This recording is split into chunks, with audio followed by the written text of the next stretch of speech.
Assalamualaikum warahmatullahi wabarakatuh. Saya Anis Kulila dari MA 19C5. Di sini saya akan menjawab soal ujian akhir semester genap mata kuliah Perekonomian Indonesia dengan dosen pengampu Bapak Purwanto. Baik, untuk jawaban nomor 1 tentang apa sih pertumbuhan ekonomi? Pertumbuhan ekonomi adalah peningkatan dalam kemampuan dari suatu perekonomian dalam memproduksi jumlah barang dan jasa. Dengan kata lain, pertumbuhan ekonomi lebih menunjuk pada perubahan yang bersifat kuantitatif dan biasanya diukur dengan menggunakan data produk domestik bruto maupun pendapatan per kapita. Lalu di sini saya akan menyajikan sebuah tabel pertumbuhan ekonomi Indonesia tahun 2018 sampai 2020. Oke, baik. Nah, di sini pada tahun 2018 PDB dalam triliun sebesar 14.837,4 triliun. Lalu pendapatan per kapitanya adalah kurang lebih 56 juta dengan jumlah penduduk 265 juta jiwa. Lalu kemudian tahun 2019 PDB sebesar 15.833,9 triliun, yang artinya terdapat kenaikan sekitar 1.000 triliun untuk PDB negara Indonesia tahun 2019 dengan pendapatan per kapita kurang lebih 59,1 juta. Lalu dengan jumlah penduduk sekitar 267 juta jiwa.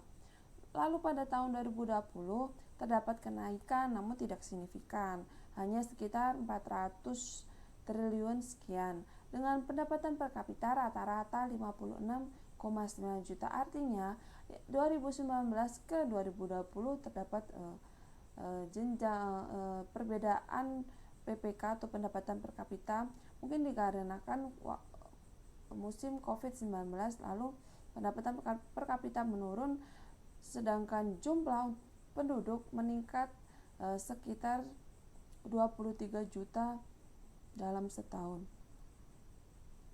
Dan data ini saya ambil berdasarkan BPS atau Badan Pusat Statistik.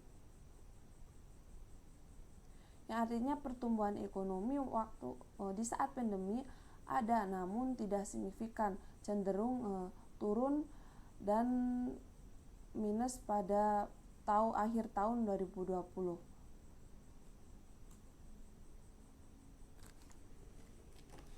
Lalu untuk nomor 2 apa sih produk domestik bruto? Produk domestik bruto atau PDB adalah Gross National Product dibagi dengan jumlah penduduk. Sedangkan GNP itu sendiri adalah Gross National Product. GNP dapat dihitung dengan rumus C plus I plus G plus X minus M, yang artinya konsumsi ditambah investasi ditambah dengan government ditambah dengan ekspor dikurangi impor.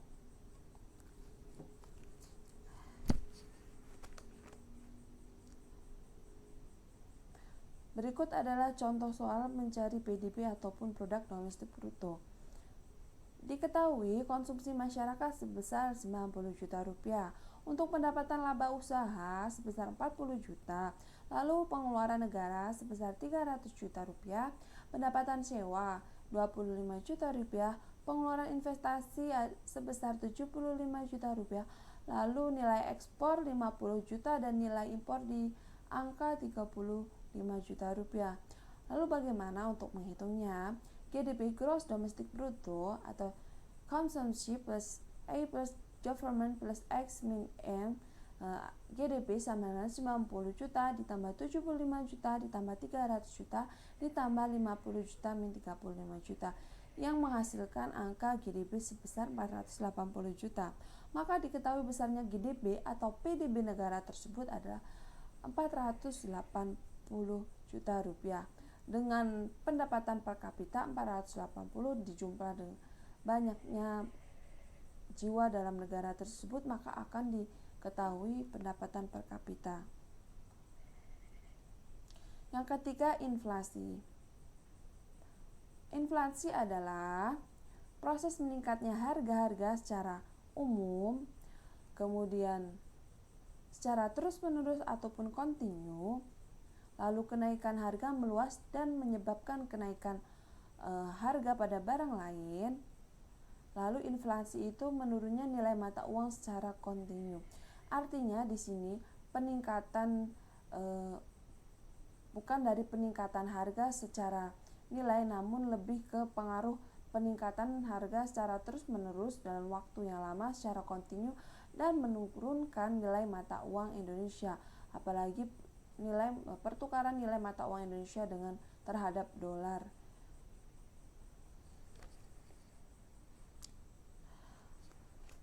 Apa sih penyebab inflasi itu sendiri? Penyebab inflasi itu sendiri banyak ya. Adanya konsumsi masyarakat meningkat sehingga persediaan barang dan jasa berkurang, lalu uang beredar dalam pasar itu terlalu banyak. Adapun berlebihnya likuiditas, artinya perusahaan dapat menyelesaikan piutang jangka pendek dalam waktu dekat.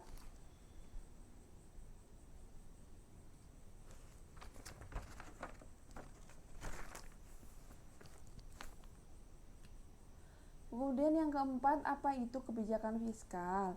Kebijakan fiskal ini adalah kebijakan yang dibuat pemerintah untuk mengarahkan ekonomi suatu negara melalui pengeluaran dan pendapatan pemerintah, atau kita sebut saja bisa ada kaitannya dengan pajak maupun dengan ekspor barang. Untuk contoh kebijakan fiskal itu sendiri yaitu kebijakan pemerintah menaikkan pajak untuk pendapatan negara. Adapun kebijakan mengeluarkan obligasi untuk meminjam uang dari negara asing. Kebijakan tentang mewajibkan masyarakat memiliki NPWP dan membayar pajak. Kebijakan untuk mengelola dan mengatur anggaran dengan mengurangi pembelajaran negara atau menaikkan pajak perekonomian lebih stabil. Adapun tujuan kebijakan fiskal ya, tentunya untuk menaikkan tingkat perekonomian Indonesia, lalu memacu pertumbuhan ekonomi, mendorong investasi, membuka lapangan kerja, mewujudkan keadaan sosial yang sejahtera, lalu ratanya distribusi pendapatan dan tidak ada kesenjangan ekonomi yang terlalu jauh. Lalu ada pun untuk menstabilkan harga. Apa sih contoh untuk kebijakan fiskal itu sendiri? Nah, sudah dijelaskan di atas ya. Dengan cara pajak progresif maupun dengan instrumen kebijakan moneter. Kebijakan moneter. Instrumen kebijakan moneter ya.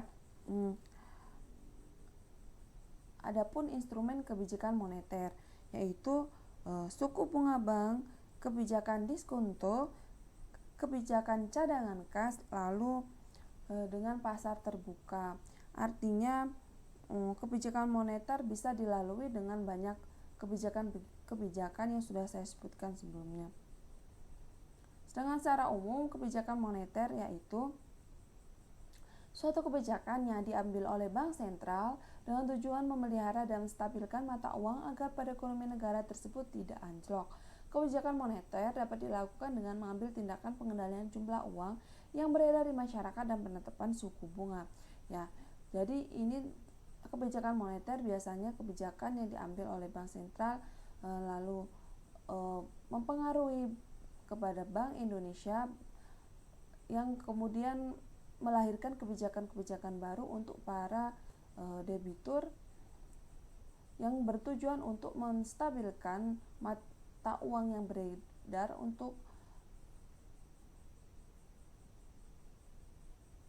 menargetkan tingkat inflasi yang rendah. Dan berikut beberapa. Adapun tujuan kebijakan moneter yaitu mentargetkan inflasi yang rendah, lalu keseimbangan neraca pembayaran, kemudian memperbaiki neraca dagang dengan meningkatkan nilai ekspor dan mengurangi nilai impor. Sekian penjelasan dari saya. Atas perhatiannya, saya mengucapkan Terima kasih. Wassalamualaikum warahmatullahi wabarakatuh.